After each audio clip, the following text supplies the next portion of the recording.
afin que tout le monde puisse refaire un millefeuille à la maison, j'ai préféré démarrer avec une pâte feuilletée existante.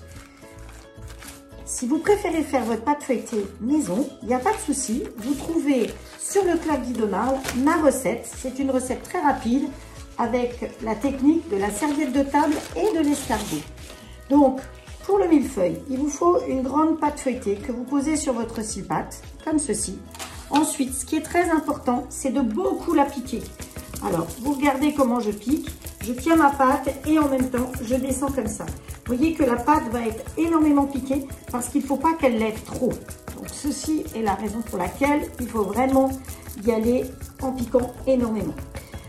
Évidemment, si vous n'avez pas de pic, ben vous le faites à la fourchette. Voilà, donc vous voyez comment elle est bien piquée.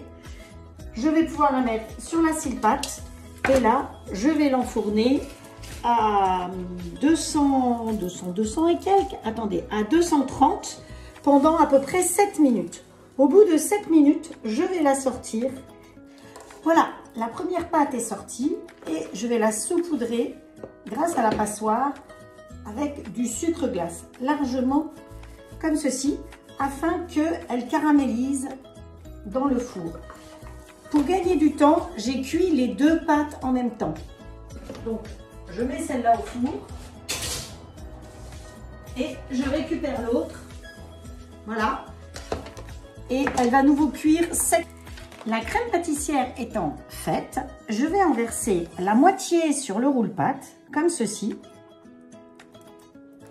Et l'autre moitié sur le Flexipan plat, afin de la faire refroidir beaucoup plus rapidement.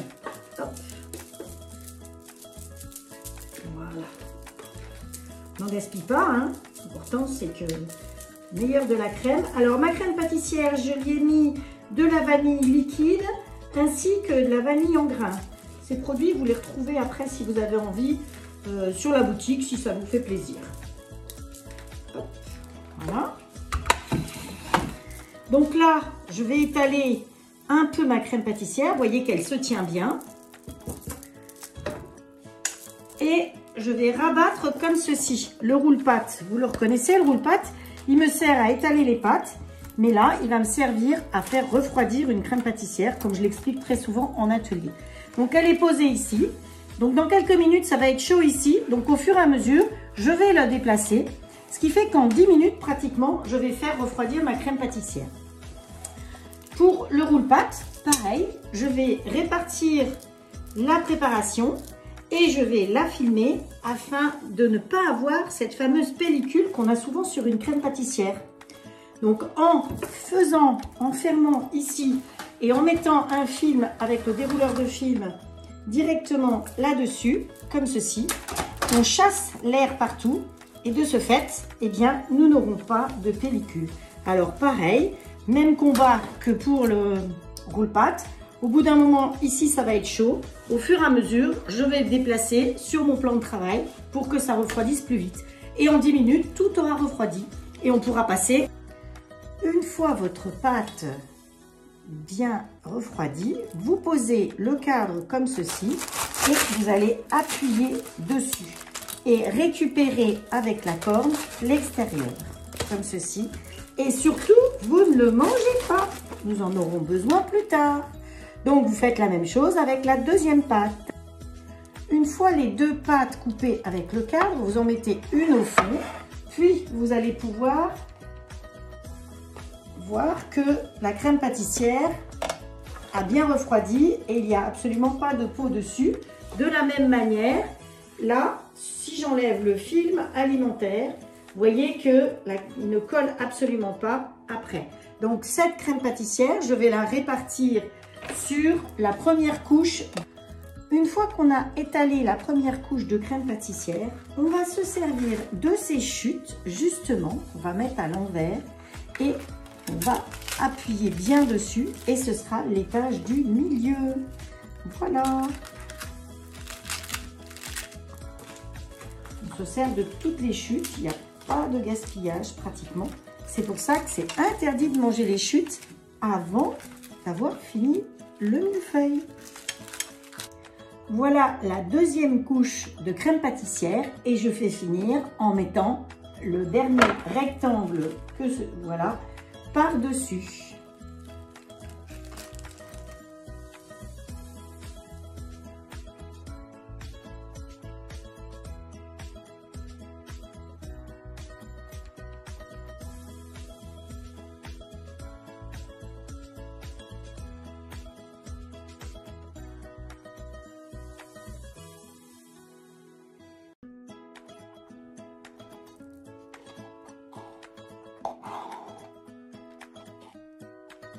Et voilà, on fait couler dans la poche à douille, tout simplement.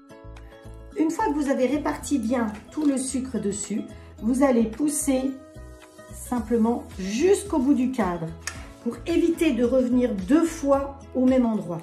Hop. Et on tourne au fur et à mesure et on pousse bien jusqu'au bout du cadre pour éviter de mettre des miettes. Voilà. Ici, il y a un petit morceau qui est parti. Hop, on l'enlève. Un coin, s'il vous plaît. Il y a encore ce côté à finir. Si ça déborde au bord du cadre, c'est absolument pas grave. Et il va se lisser tout seul. Voilà.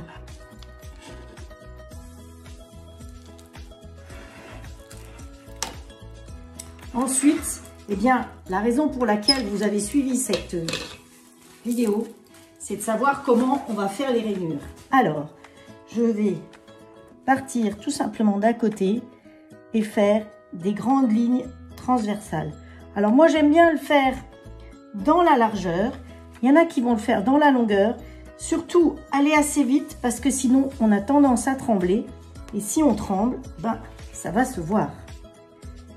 Alors, là, je l'ai fait avec du chocolat Van Houten, comme vous avez pu voir. Mais vous allez pouvoir le faire aussi avec du sucre dans lequel vous aurez mis du colorant rouge, par exemple, en période de Noël, ou du colorant vert. Et ensuite, eh ben, la magie va opérer. Et je vais prendre un couteau, je vais monter d'un côté, j'essuie ma pointe, je redescends de l'autre côté. Et je monte d'un côté et je redescends de l'autre côté. Et ainsi de suite jusqu'à terminer. Voilà, le millefeuille est terminé. Il n'y a plus qu'à le laisser au réfrigérateur. Puis avec la pointe du couteau, vous allez découper le bord comme ceci et tirer tout simplement votre cadre. J'espère que ça vous a plu. Je vous le montrerai une fois terminé.